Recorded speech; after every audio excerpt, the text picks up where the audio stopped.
Hello दोस्तों, मैं राम भुवन प्रजापति आपके अपने यूट्यूब चैनल सक्सेस अड्डा फॉर यू में स्वागत है। दोस्तों, यह जो हमारा वीडियो है ये उत्तर प्रदेश सहित अनेक परीक्षाओं के लिए अत्यंत उपयोगी है। आज का जो हमारा टॉपिक है वो है उत्तर प्रदेश प्रमुख धार्मिक स्थल एवं पर्यटन के बारे में हम लोग आज अध्ययन करेंगे। दोस्तों, पिछले कक्षा में हम लोगों ने उत्तर प्रदेश के मेले के बारे में अध्ययन किए थे और आज का जो टॉपिक है आप लोग देख रहे हैं। तो दोस्तों, आप लोग जल्दी से जल्दी ऑनलाइन आ जाइए और इस चैनल को अधिक से अधिक शेयर कर दीजिए। शेयर करते रहिए, कमेंट करते रहिए। यह वीडियो आप लोगों के लिए ही बनाया जाता है। चलिए दोस्तों, हम आज का टॉपिक शुरू करते हैं। दोस्तों, उत्तर प्रदेश धार्मिक स्थलों की दृष्टि से अगर देखा जाए तो कुछ महत्वपूर्ण धार्मिक स्थल हैं, उनके बारे में हम आज चर्चा कर लेते हैं। जैसा दोस्तों, पहला नाम आता है दोस्तों अयोध्या का। अब अयोध्या एक ऐसा शहर है जिसे भारत तो क्या पूरा विश्व जानता है।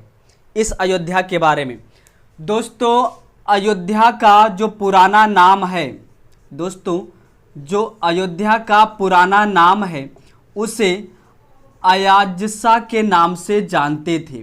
और यह जो अयाज्सा है दोस्तों, आप लोग शेयर करते रहिए, कमेंट करते रहिए। एक प्रश्न का आप लोग हमारे आंसर दीजिए। अयोध्या शहर जो कि सरयू नदी के तट पर बसा हुआ है, यह अयोध्या शहर सरयू नदी के किस तरफ है? बाएं है, दाएं है, किस तरफ है? आप कमेंट करके हमको जल्दी से आंसर दीजिए। तब तक हम देखते हैं दोस्तों। 16 महाजनपदों में एक जनपद था दोस्तों कौशल, और इसी कौशल की जो राजधानी हुआ करती थी दोस्तों वह थी साकेत। साकेत या इसी को दोस्तों हमारा जो शहर है अयोध्या, फैजाबाद, उसे फैजाबाद। कौशल की दोस्तों दो राजधानी थी। एक राजधानी साकेत थी और दूसरी जो राजधानी थी दोस्तों, दूसरी जो राजधानी थी वो थी श्रावस्ती। ये दोनों कौशल की राजधानी हुआ करती थी। इसके साथ साथ हम अगर बात करें तो एक बार पीसीएस परीक्षा में पूछा गया था कि अयोध्या अभिलेख से किस वंश के किस राजा का उल्लेख मिलता है। तो दोस्तों, क्योंकि पुष्यमित्र शुंग जो थे, इतिहास में आप लोग पढ़े होंगे शुंग वंश, पुष्यमित्र शुंग जो थे वो अयोध्या में ही उनका शासनकाल था। स्वयं को भगवान विष्णु का अवतार मानते थे और ऐसा कहा जाता था कि पुष्यमित्र जो शुंग थे उसने 2 बार अश्वमेध यज्ञ करवाया था। उसी के साथ साथ उन्होंने कुछ इतिहासकार बताते हैं कि उन्होंने बौद्धों का सिर काट काट करके अयोध्या के जो सरयू नदी का जो तट है, नया घाट जो सरयू नदी का तट है, उसी पर इसने पुष्यमित्र शुंग ने बौद्धों का मुंड काट काट करके ढेर लगा दिया था। तो कहानी सिर्फ हमको इतना जानना है कि अयोध्या में ये जो पुष्यमित्र शुंग है दोस्तों, पुष्यमित्र शुंग है दोस्तों, यह जो है इनका उल्लेख कहां से है? तो दोस्तों, इनका जो उल्लेख मिलता है हमारे अयोध्या के अभिलेखों से मिलता है, क्योंकि यह अयोध्या का शासक हुआ करता था। तो प्रश्न आप लोग समझ गए होंगे। अयोध्या अभिलेख से किस राजा का उल्लेख मिलता है? तो पुष्यमित्र शुंग का उल्लेख मिलता है।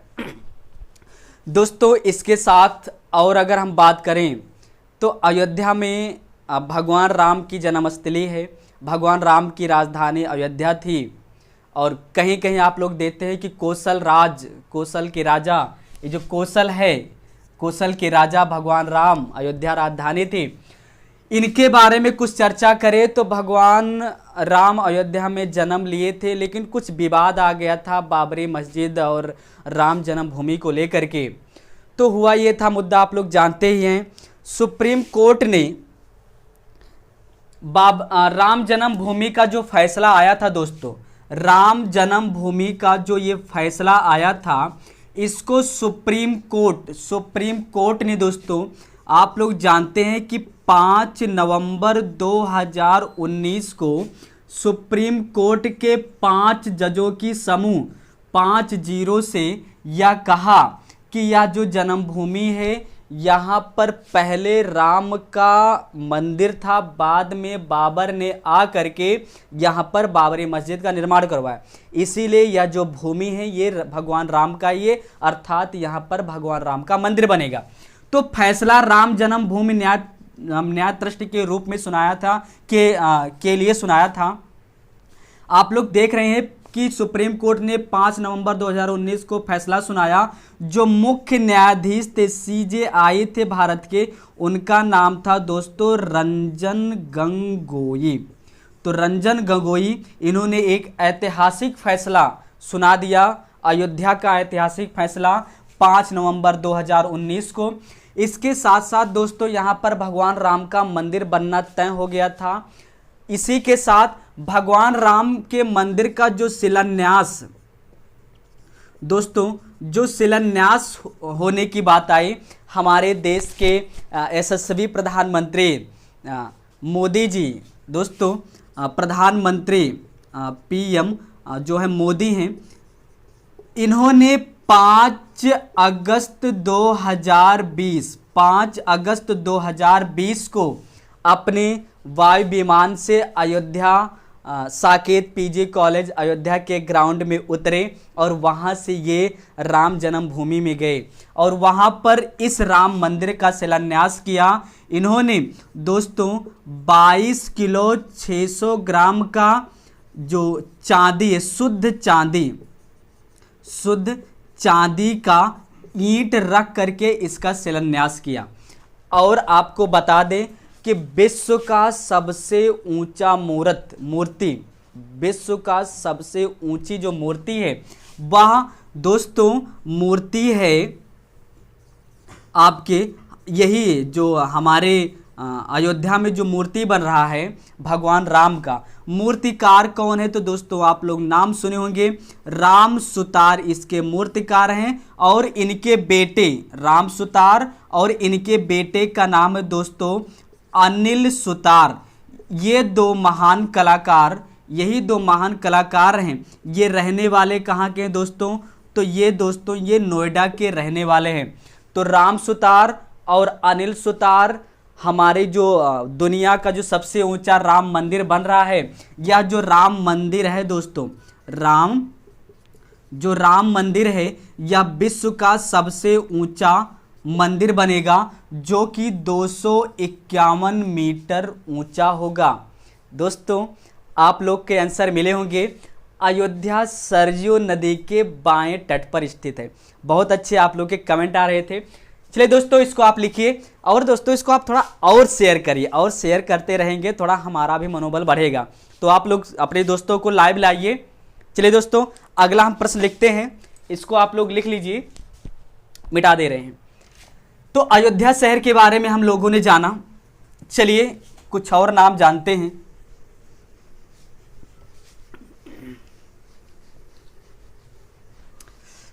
एक मिनट दोस्तों, चलिए कुछ नाम लिखते हैं। आप लोग कमेंट करके बताइए कि यह जो प्रमुख स्थल है यह किस लिए प्रसिद्ध है।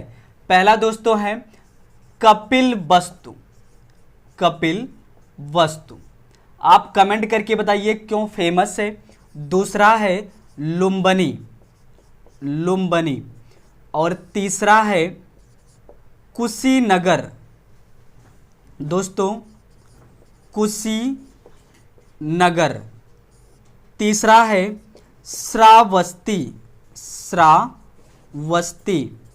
और पांचवा है पावापुरी। आप लोग कमेंट करके बताइए कि कपिल वस्तु में जो राजा सिद्धार्थ थे, राजा सिद्धार्थ के पिता का क्या नाम था? हम कमेंट्स बॉक्स देख रहे हैं आप लोगों का।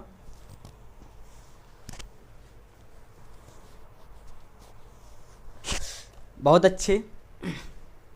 चलिए दोस्तों हम आपको बताते हैं, कपिल वस्तु जो था यह जिले या वर्तमान में अगर हम देखें तो सिद्धार्थ नगर जिले में कपिलवस्तु पड़ता है और सिद्धार्थ नगर, इसी कपिलवस्तु के जो राजा हुआ करते थे उन राजा का नाम था राजा शुद्धोधन। और ये जो राजा शुद्धोधन थे दोस्तों, या राजा शुद्धोधन के जो पुत्र थे जिनका नाम था सिद्धार्थ, दोस्तों जिनका नाम था सिद्धार्थ, राजा सिद्धार्थ के नाम पर ही इस कपिलवस्तु का नाम सिद्धार्थ नगर रख दिया गया। इसी के साथ अगर हम देखें तो राजा शुद्धोधन, क्योंकि ये शाक्य गणराज्य, दोस्तों ध्यान देना यहाँ से प्रश्न बना हुआ है, यह शाक्य गणराज्य के राजा थे। तो शाक्य गणराज्य के राजा होने के कारण जो राजकुमार सिद्धार्थ थे, इनका जन्म शाक्य कुल में हुआ था। जबकि अगर हम बात करें तो ये स्वामी जो महावीर हैं, ये जो स्वामी क्या नाम है, एक मिनट दोस्तों, चलिए देखते हैं। तो राजा जो शुद्धोधन थे वो आपके शाक्य कुल में ये जन्म लिए थे। हाँ, जैन धर्म के जो 24वें तीर्थकार थे उनका नाम था महावीर स्वामी। दोस्तों महावीर जो स्वामी थे वो क्षत्रिय कुल में पैदा हुए थे, जबकि सिद्धार्थ वो शाक्य कुल में पैदा, इसको दोस्तों नोट कर लीजिएगा, शाक्य कुल में सिद्धार्थ और आपके महावीर स्वामी क्षत्रिय कुल में पैदा हुए थे। चलिए दोस्तों, तो ये हो गया सिद्धार्थ नगर क्यों फेमस है, राजा शुद्धोधन, राजा सिद्धार्थ इनके शुद्धोधन के पुत्र का नाम था। ठीक है। लुम्बिनी में दोस्तों गौतम बुद्ध का जन्म हुआ था, महात्मा बुद्ध का जन्म हुआ था। यह है कहाँ, वर्तमान में जो लुम्बिनी है दोस्तों वह नेपाल में है। बहुत अच्छा, आप लोग के कमेंट्स बड़े अच्छे आ रहे हैं। ठीक है दोस्तों, कुशीनगर की बात करते हैं। दोस्तों कुशीनगर में अगर हम देखें तो यह जो कुशीनगर था इसका पुराना नाम था बसेया। दोस्तों बसेया इसका पुराना नाम है, कुशीनगर में भगवान बुद्ध का महापरिनिर्वाण हुआ था। दोस्तों महापरिनिर्वाण हुआ था। महापरिनिर्वाण किसे कहते हैं, महात्मा बुद्ध ने यहाँ पे अपने शरीर का त्याग किया था। तो महात्मा बुद्ध का जो आप मृत्यु कह सकते हैं कि महात्मा बुद्ध ने अपने शरीर का त्याग कहाँ पर किया था, तो दोस्तों कुशीनगर में शरीर का त्याग किया था। इसके साथ साथ ही अगर दोस्तों कुशीनगर से एक दो और प्रश्न बनते हैं। एक स्तूप है दोस्तों, स्तूप का नाम है, यहाँ पर एक स्तूप है, उसका नाम है दोस्तों रामाभर स्तूप। होता यह है दोस्तों क्योंकि महात्मा बुद्ध का जो मृत्यु हुआ था, मृत्यु के बाद स्तूप बनाने की जो प्रथा चलाई गई, स्तूप किससे संबंधित है, तो महात्मा बुद्ध के परिनिर्वाण से ही संबंधित है। तो जो स्तूप बनाया गया, क्योंकि सांची का स्तूप सबसे फेमस और सबसे बड़ा स्तूप है बौद्धों के अनुसार, लेकिन दुनिया में केवल एक ही स्तूप ऐसा है, रामाभर स्तूप, एक ही ऐसा स्तूप है जहाँ पर महात्मा बुद्ध जो हैं वो लेटे हुए हैं। यानी हम कह सकते हैं रामाभर स्तूप, महात्मा बुद्ध मृत शैया पर लेटे हुए हैं और वहाँ पर सोने की जो चादर है उसकी एक परत ऐसे चढ़ाई गई है। तो मिलेगा क्या, रामाभर स्तूप कुशीनगर में है। दोस्तों किस लिए फेमस है, केवल एक मूर्ति जो महात्मा बुद्ध की लेटी हुई मूर्ति है दोस्तों, लेटी हुई मूर्ति है, क्योंकि भगवान महात्मा बुद्ध शैया पर लेटी हुई है। तो यहाँ से ये प्रश्न बनेंगे। चलिए दोस्तों हम श्रावस्ती की बात करते हैं। श्रावस्ती का दोस्तों अगर हम पुराना नाम की बात करें, आप लोग कमेंट करके बताइए इसका पुराना नाम क्या था। चलिए कमेंट आने शुरू हो गए हैं, बहुत अच्छे। इसका नाम था दोस्तों सहेत महेट। क्या नाम था दोस्तों, सहेत महेट।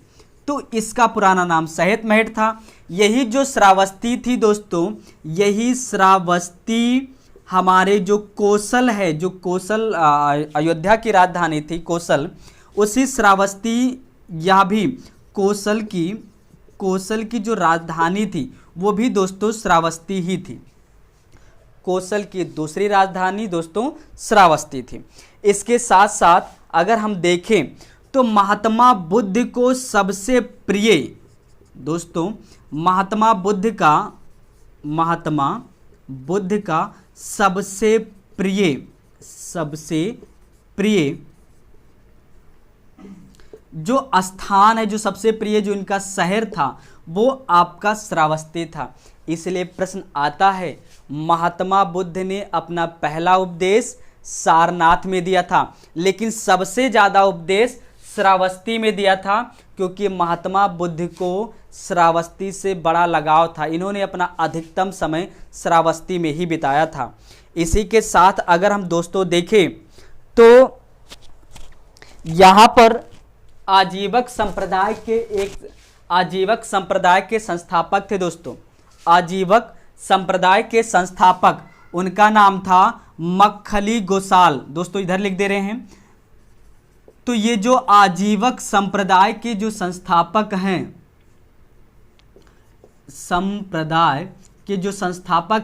मक्खली गोसाल, इनकी जो जन्म स्थली है या भी आपका श्रावस्ती में ही है। तो ये प्रश्न कई बार पूछा गया, वेरी वेरी इंपॉर्टेंट है। आजीवक दोस्तों, आजीवक संप्रदाय के संस्थापक मक्खली गोसाल जो हैं, इनकी जन्मस्थली कहाँ पर थी? ये श्रावस्ती में है। और इस तरीके से हमने कुछ चीज़ें आपको कुशीनगर के बारे, श्रावस्ती के बारे में बता दिया। चलिए दोस्तों, अब आते हैं पावापुरी। पावापुरी में बात करें तो पावापुरी में महावीर स्वामी की जो मृत्यु हुआ था वो पावापुरी में हुआ था। यह जो पावापुरी है दोस्तों, यह कहाँ पर है, किस जिले में है? तो पावापुरी दोस्तों यह कुशीनगर में है। कहाँ पर दोस्तों? कुशीनगर में पावापुरी है। और महावीर स्वामी जो थे ये आपके अंतिम तीर्थकार, 24वें तीर्थकार के रूप में जाने जाते हैं और ये क्षत्रिय कुल के थे। इसके साथ ही आप लोग दोस्तों इसका स्क्रीनशॉट ले लीजिए। आप लोग इसको शेयर कम कर रहे हैं, थोड़ा सा और शेयर करते रहें। चलिए दोस्तों, इसको मिटा रहे हैं।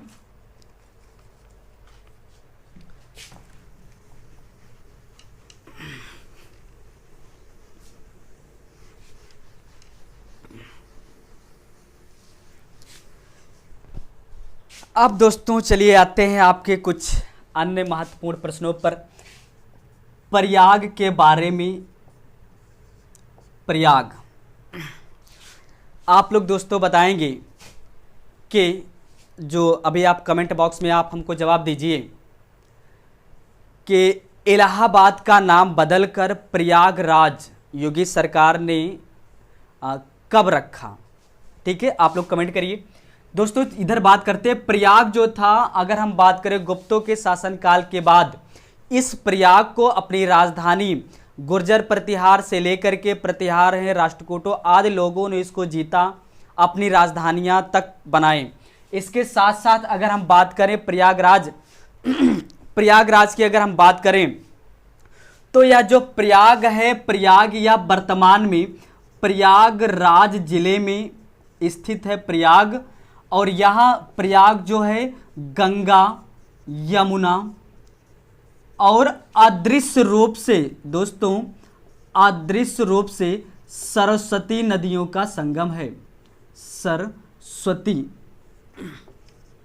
नदियों का संगम है। भगवान ब्रह्मा ने प्रयागराज को तीर्थों का तीर्थराज के नाम से तीर्थराज नाम से पुकारा था। इसी के साथ साथ माघ मेला और विश्व प्रसिद्ध कुंभ मेला भी प्रयागराज में लगता है।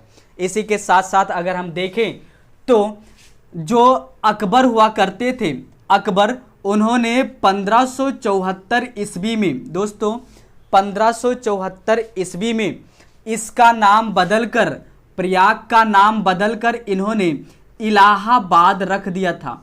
दोस्तों इलाहाबाद रख दिया था। किसने रखा था? अकबर ने। दोस्तों अकबर ने इसका नाम इलाहाबाद रखा। लेकिन अभी आप लोग के जवाब बिल्कुल सही आ रहे हैं।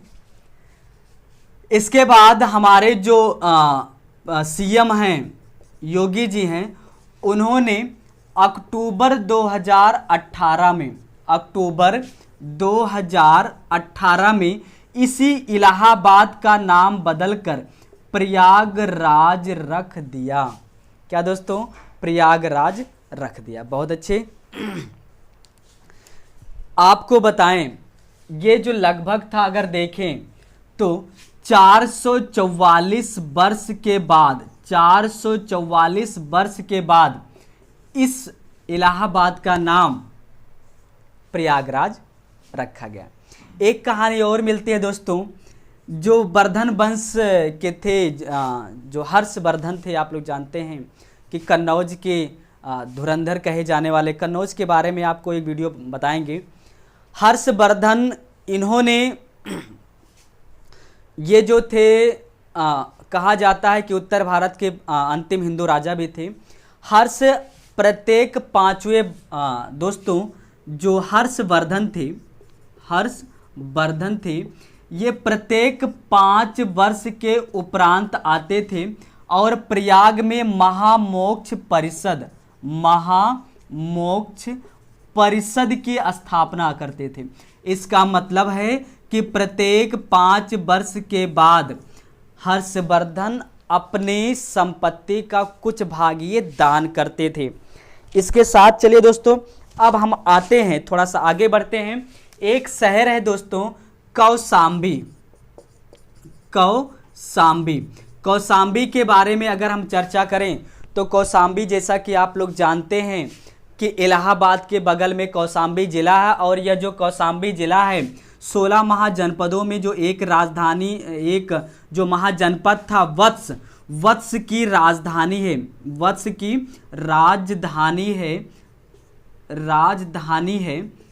कौसाम्बी। ये जो कौसाम्बी है दोस्तों, यह क्षेत्र अत्यंत उपजाऊ है। उत्तर की तरफ से गंगा, यह जो है 2 नदी, गंगा प्लस यमुना नदी के बीच में है। गंगा और यमुना नदी के बीच में कौसाम्बी शहर है। इसी के साथ अगर हम दोस्तों देखें तो यहाँ पर एक घोषिताराम, दोस्तों very very important, Ghoshitaram Bihar, बहुत ही इंपॉर्टेंट प्रश्न दोस्तों, नोट करके लिख लीजिएगा। घोषिताराम बिहार, दोस्तों घोषिताराम बिहार कहाँ पर है? तो आपके कौसाम्बी जिले में है। इसी के साथ इसी कौसाम्बी जिले से दो राजा, एक अशोक के साथ साथ समुद्रगुप्त का, इन दोनों का नाम मिलता है। बहुत अच्छे बहुत अच्छे बहुत अच्छे। चलिए दोस्तों, अब आ गया तो यहीं पे हम बात कर लेते हैं। एक शहर है कौसाम्बी में ही, एक शहर है कड़ा। चलिए दोस्तों, इसको मिटा रहे हैं हम, एक मिनट। चलिए अब हम बात करते हैं कड़ा की। कड़ा कहाँ पर है, किस शहर में है? दोस्तों एक जो शहर है कड़ा, यह जो कड़ा शहर है, देखने में कुछ बच्चे तो जानते हैं, कड़ा के बारे में जानते हैं, यहाँ से जो ऐतिहासिक जो प्रमुख प्रमाण है वो मिलते हैं। कड़ा वर्तमान में अगर हम देखें तो यह कौसाम्बी जिले में कड़ा एक स्थान है, और इस कड़े से बहुत सारे प्रश्न बनते हैं। दोस्तों 1296 ईस्वी में अलाउद्दीन खिलजी था, ये कड़ा का ही सूबेदार था, और दिल्ली के उस समय राजा हुआ करते थे जलालुद्दीन खिलजी के कहने पर अलाउद्दीन खिलजी ने, दोस्तों जलालुद्दीन दिल्ली का राजा था, जलालुद्दीन के कहने पर ही अलाउद्दीन जो कड़ा का सूबेदार था, इसने देवगिरी पर आक्रमण कर दिया। दोस्तों देवगिरी कहां पर है? गुजरात में है। और देवगिरी के जो राजा थे रामचंद्र देव दोस्तों रामचंद्र देव को यहां से भागना पड़ा था। और जो अलाउद्दीन खिलजी था दोस्तों, अलाउद्दीन जो खिलजी था, इसने देवगिरी से इसको इतना धन मिला कि अलाउद्दीन खिलजी ने कहा कि हमें दिल्ली पर जितना आक्रमण करने से धन मिलता उससे कहीं अधिक तो हमें इस देवगिरी के आक्रमण करने पर ही मिल गया। तो दोस्तों ये बहुत ही इंपॉर्टेंट है। कड़ा का सूबेदार कौन था? अलाउद्दीन खिलजी था। और 1296 ईस्वी में देखो दोस्तों, होता यह है कि अलाउद्दीन खिलजी अभी तक तो सूबेदार है, लेकिन जब ये देवगिरी पर आक्रमण किया और करने पर इसको अपार धन मिल गया, बहुत ज़्यादा धन मिला, तो कहते हैं कि ज़्यादा धन व्यक्ति की जो लालसा होती है, जो जिज्ञासा होती है, उसको बढ़ा देती है। अलाउद्दीन खिलजी के दिमाग में वहीं से आया कि जब हमको इतना धन देवगिरी से ही मिल जा रहा है तो क्यों ना हम दिल्ली का राजा बने। और यहीं से ही अलाउद्दीन खिलजी 1296 ईस्वी से कड़ा जो आप देख पा रहे हैं कौशाम्बी में है, यहीं से तुरंत उठता है और पहुंचता है दिल्ली। और दिल्ली में धोखे से अपने ससुर, दिल्ली के जो राजा थे जलालुद्दीन खिलजी, अपने चाचा, वो ससुर भी थे अलाउद्दीन खिलजी के, धोखे से अलाउद्दीन खिलजी ने अपने चाचा जलालुद्दीन खिलजी की हत्या कर दिया और स्वयं दिल्ली की गद्दी पर बैठ गया। तो बाकी कहानी इतिहास में, लेकिन ये इतना आप लोग जानते रहिएगा। इसके साथ ही जब सलीम, आप लोग जानते हैं सलीम मतलब जहांगीर, दोस्तों सलीम की बात करें, जो सलीम थे अकबर का पुत्र, किसका बेटा था दोस्तों?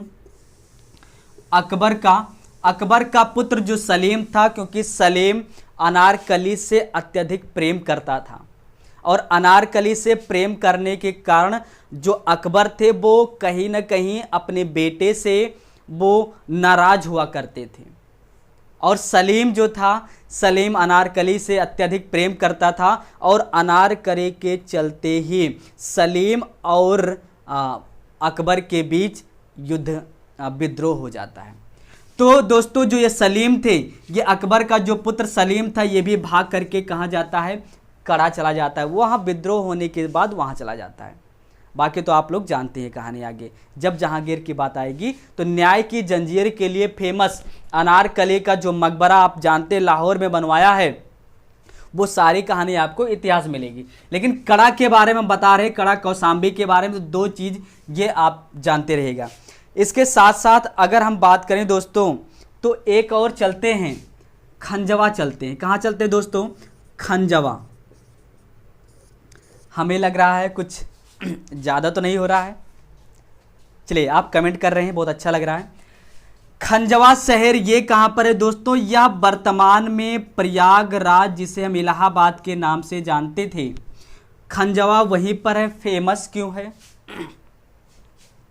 अगर हम देखें तो मुगल काल में जो उत्तराधिकार का युद्ध चला था दोस्तों, मुगल काल में उत्तराधिकार का युद्ध चला था। इसको थोड़ा सा मिटा देते हैं, एक मिनट। खंजवा इतिहास में कहाँ फेमस है, क्यों जाना जाता है? क्योंकि दोस्तों हम कुछ प्रमुख ऐतिहासिक स्थलों को लेकर के चल रहे हैं, पर्यटन भी है, खंजवा लोग जाते हैं। खंजवा वर्तमान में अगर हम देखें तो यह जिले का नाम है, प्रयागराज में स्थित है। क्या कहानी है? होता यह है दोस्तों कि मुगलों में उत्तराधिकार का युद्ध चलता है, उत्तराधिकार का युद्ध होता है। और यह जो उत्तराधिकार का युद्ध होता है, अगर हम देखें तो उत्तराधिकार का युद्ध तो शुरू तो हो गया था, लेकिन जो फेमस है वो आपके शाहजहां के 4 बेटे थे दोस्तों। चारों बेटे के नाम आप कमेंट बॉक्स में करके अभी अभी हमको बताएंगे। बहुत अच्छे, आप लोग कमेंट करिए शाहजहां के चारों बेटों का क्या नाम है। हमने आप लोग को विधिवत पढ़ाया है, ये टॉपिक पढ़ाया है, आप कमेंट करिए। चलिए दोस्तों हम देखते हैं। तो उत्तराधिकार का युद्ध जो था, आप हम देखेंगे इस उत्तराधिकार के युद्ध में कुछ प्रमुख युद्ध हैं, उनमें आपको बता दे रहे हैं। दोस्तों एक युद्ध जो पहले था वो था बहादुरगढ़ का युद्ध। तो दोस्तों यह जो बहादुरगढ़ का युद्ध था, यह अगर हम देखें तो ये हुआ था फरवरी के महीने में, यानी फरवरी 1658 ईस्वी में हुआ था। कहाँ पर हुआ था? तो बहादुरगढ़, क्योंकि वाराणसी में है, वाराणसी में है, बनारस में है, यह वाराणसी में हुआ था। अच्छा, प्रश्न आता है किसके किसके बीच हुआ था? तो दोस्तों इसमें था शाही सेना और शाह शुजा के बीच में हुआ था। कैसे? आप लोग के जवाब मिले, बड़ा अच्छा लगा। चलिए नाम लिख देते हैं चारों बेटे का नाम। शाहजहां के सबसे बड़े बेटे का नाम था दारा शिकोह। दारा, एक मिनट दोस्तों, क्या नाम था? उनका नाम था दारा शिकोह। दूसरे बेटे का नाम था दोस्तों औरंगजेब, औरंगजेब नाम था। तीसरे बेटे का नाम था राजा मुराद, या इनको मुराद बख्श के नाम से जानते थे, बख्श। और जो चौथा बेटा था, जो सबसे छोटा बेटा था, उसका नाम था शाह शुजा। क्या नाम था दोस्तों? शाह शुजा।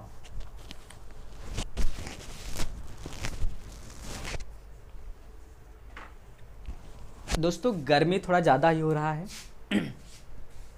चलिए, तो हुआ शाही सेना और शाह शुजा के बीच हुआ। चलो ठीक है, वो कहानी आपको बताएंगे इतिहास में। इसके बाद अगर हम बात करें, धर्मट का युद्ध हुआ था दोस्तों। धर्मट का युद्ध हुआ। धर्मट कहाँ पर, धर्मट के कब हुआ था? तो दोस्तों अप्रैल के महीने में हुआ था। अप्रैल कब? 1658 ईस्वी में हुआ था। कहाँ पर हुआ था? स्थान कहाँ है? तो स्थान है उज्जैन।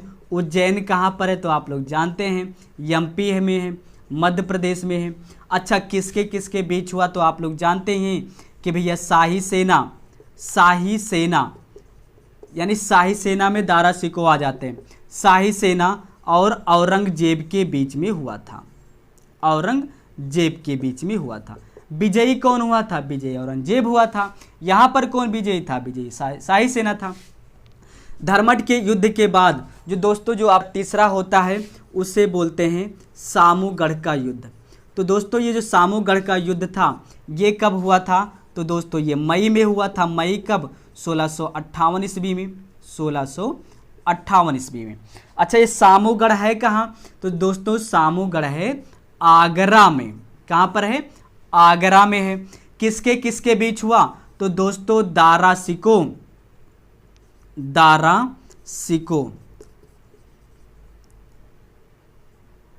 सामूगढ़। दोस्तों जो सामूगढ़ का युद्ध है वो आपके दारा शिकोह और प्लस औरंगजेब के बीच में हुआ, औरंगजेब के बीच में हुआ। विजयी कौन हुआ? औरंगजेब हुआ। जो हमारा जो सबसे महत्वपूर्ण प्रश्न है, खंजवा, यही दोस्तों जो खंजवा है, इसी को हम इतिहासकार में आता है। ये इसलिए नहीं बता रहे दोस्तों, आप सिर्फ ध्यान से सुनेंगे और कुछ इसी तरीके से लिख करके रखे, आने वाले परीक्षा में 100% आएगा। एक बार आप लोग जानते हैं कि पूछा गया था खंजवा का युद्ध किसके बीच हुआ। तो आप जानिए जो खंजवा का युद्ध था, ये आपका ये भी 16 ये हुआ था दोस्तों 5 जनवरी 1659। खंजवा कहाँ है? कौशाम्बी में है। अभी आप लोगों ने प्रयागराज में, दोस्तों प्रयागराज में किसके किसके बीच हुआ? दोस्तों ये हुआ था औरंगजेब के बीच में, औरंगजेब प्लस शाह शुजा के बीच में हुआ था। औरंगजेब विजयी हुआ था। इसके साथ साथ अगर हम एक और देखें तो इसको बोलते हैं दोस्तों देवराई का युद्ध। क्या बोलते हैं दोस्तों? देवराई का युद्ध। ये कब हुआ था? ये हुआ था दोस्तों अप्रैल 1659 ईस्वी में। कौन जीता था? किसके बीच हुआ था? तो ये हुआ था दारा सिकों के बीच में हुआ था दोस्तों, और दारा सिकों प्लस औरंगजेब के बीच में। औरंगजेब के बीच में विजयी कौन हुआ था? औरंगजेब हुआ था। दारा सिकों मारा गया था। तो खंजवा से ये सारे, हमें तो खंजवा को आपको बताना था ये कहाँ, तो ये इलाहाबाद में है।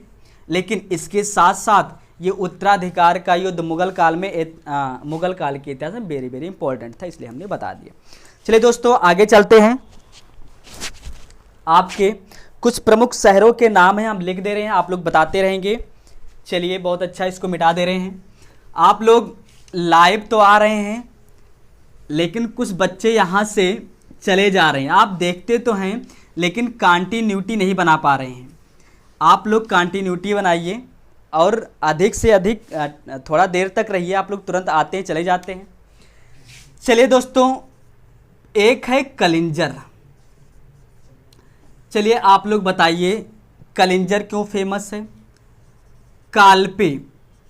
कालपी में किसका जन्म हुआ था? कोई बहुत बड़ा बुद्धिमान था, कोई था, अकबर के नवरत्नों में शामिल था, उसका आप लोग कमेंट करके नाम बताइए। इसके साथ साथ आप बताइए दोस्तों, ये जो चुनार है, ये चुनार किस ज़िले में, उत्तर प्रदेश के किस ज़िले में चुनार पड़ता है? आप उसको कमेंट बॉक्स में तुरंत बताइए।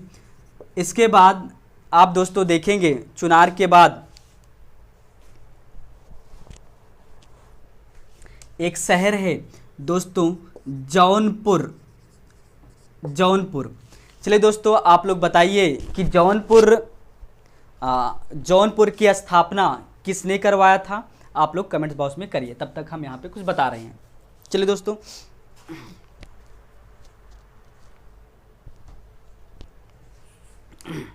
आ रहे हैं दोस्तों। हाँ, कमेंट्स बॉक्स आप लोग के मिल रहे हैं, बहुत अच्छा लग रहा है। चलिए, कलिंजर जैसा कि आप जानते हैं ये बांदा जिले में है। वही बांदा जिला जहाँ का रॉक फॉस्फेट हीरा बॉक्साइट फेमस है। हीरा के लिए खासकर जाना जाता है बांदा। कलिंजर जो था, कलिंजर का दुर्ग, यह एक घेरा हुआ यह दुर्ग है, और यहाँ पर शेरशाह सूरी को हुमायूं ने 2 बार कैद करके रखा था। तो और कलिंजर, एक मिनट दोस्तों, कलिंजर जो था यह बांदा में, आप लोग जानते हैं शेरशाह सूरी की जो मृत्यु हुआ था, एक उक्का नामक आग्नेय अस्त्र चला रहा था। तो शेरशाह की मृत्यु, ये प्रश्न आपका बड़ा अच्छा है कि शेरशाह की मृत्यु कहाँ पर हुआ था? तो आप बताएंगे कलिंजर में। कैसे हुआ था? उक्का नामक आग्नेय अस्त्र, किससे? उक्का नामक आग्नेय अस्त्र चला रहा था। बहुत अच्छे दोस्तों। कालपे, बहुत अच्छा आप लोगों ने जवाब दिया। जालौन कहाँ पर है दोस्तों? किस जिले में है? जालौन में, यह जालौन में है। अच्छा दोस्तों, ठीक है। किसका जन्म हुआ था? तो आप लोग जानते हैं बीरबल का जन्म। बीरबल कौन थे? अरे वही महेश थे। कौन थे? महेश थे, महेश दास थे, जिनका बचपन का, महेश दास के बचपन का नाम दोस्तों बीरबल था। अकबर के नवरत्नों में सबसे फेमस कौन थे? बीरबल थे। जन्म कहाँ पर हुआ था? कालपी में हुआ था। चुनार आप देख पा रहे हैं दोस्तों, ये जो चुनार है कहाँ पर है? या दोस्तों मिर्जापुर में है। कहाँ पर है दोस्तों? मिर्जापुर में है। कहाँ पर? गंगा नदी के बीच में, गंगा नदी के तट पर हैं। इसी के साथ साथ शेरशाह सूरी को, किसको दोस्तों? शेरशाह सूरी को हुमायूं ने बंदी बनाया था। हुमायूं ने बंदी बनाया था। कहाँ पर बंदी बनाया था? कहाँ पर दोस्तों? यहीं पर बनाया था। जौनपुर शहर की स्थापना फिरोज शाह तुगलक के चचेरे भाई, दोस्तों फिरोज शाह तुगलक के जो चचेरे भाई थे जिनका नाम मोहम्मद तुगलक था। क्या भैया? जौनपुर शहर की स्थापना किसने करवाया? फिरोज शाह तुगलक ने। फिरोज शाह तुगलक ने करवाया था। किसके नाम पर? अपने चचेरे भाई जौना खा या मोहम्मद तुगलक के नाम पर करवाया था। इसी जौनपुर को भारत का सिराज या सिराज ए हिंद के नाम से जाना जाता है। सिराज ए हिंद के नाम से जाना जाता है। दोस्तों हुसैन शाह सरके, आपको बताएं जो हुसैन शाह सरकी था, ये यह जौनपुर को स्वतंत्र कराया था। यानी आप जानते हो गुप्तों के बाद कई अनेक राजा हुए थे, लेकिन हुसैन शाह सरकी स्वतंत्र जौनपुर का संस्थापक माना जाता है। तो स्वतंत्र जौनपुर का संस्थापक हुसैन शाह सरकी। दोस्तों आप देखेंगे कि यहाँ पर कुछ प्रमुख स्थल हैं, जैसे कि लाल दरवाजा जौनपुर का फेमस है। दोस्तों परीक्षा में कई बार पूछा गया जो स्थान जो फेमस है वो है अटाला मस्जिद। तो अटाला मस्जिद कहाँ पर है? आपका जौनपुर में है। इसी के साथ अगर हम और देखें तो गुंबद नुमा पुल, दोस्तों गुंबद नुमा पुल ये कहाँ पर है? जौनपुर में है, गोमती नदी के तट पर है। जौनपुर शहर गोमती नदी के तट पर बसा हुआ है। इसी के साथ साथ और भी बहुत सारी चीज़ें हैं। वीडियो लंबा हो रहा है इसलिए थोड़ा तेज़ी से चल रहे हैं। चलिए दोस्तों आगे बढ़ते हैं हम लोग।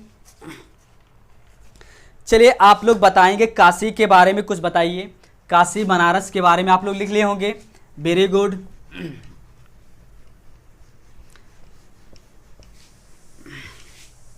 काशी के बारे में आप लोग देखेंगे। काशी, एक मिनट दोस्तों, काशी के बारे में। काशी कहाँ दोस्तों? आप लोग जानते हैं वाराणसी में है। वाराणसी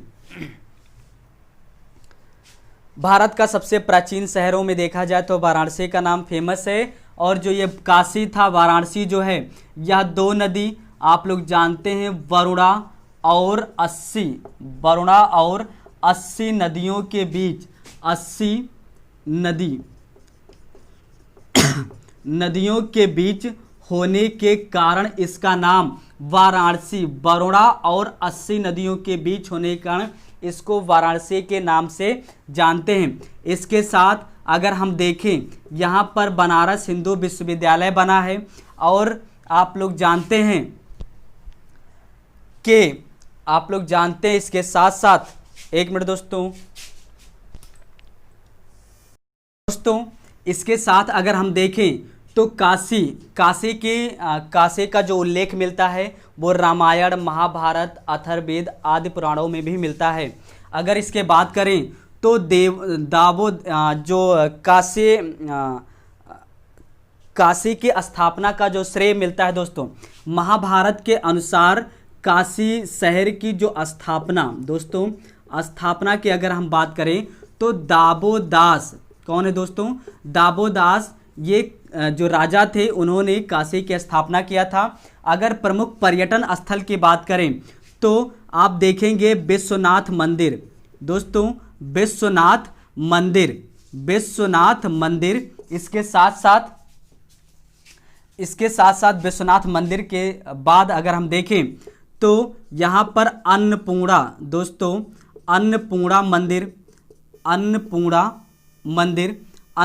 मंदिर के बाद अगर हम यहाँ पर देखें तो सारनाथ, जो एक और है दोस्तों, भारतमाला मंदिर। चलिए दोस्तों आप देख पा रहे हैं थोड़ा सा लाइट चली गई है। तो अगला वीडियो हम आपको कल वाले पार्ट में आएगा। भाई ये पूरा नहीं हुआ, आप लोग दोस्तों देखते रहिएगा और कल वाला वीडियो भी आप जरूर देखिएगा। आप अधिक से अधिक आप लोग शेयर करिए, कमेंट करिए। आप लोग यहाँ पर आए, बहुत बहुत धन्यवाद दोस्तों। ठीक है दोस्तों।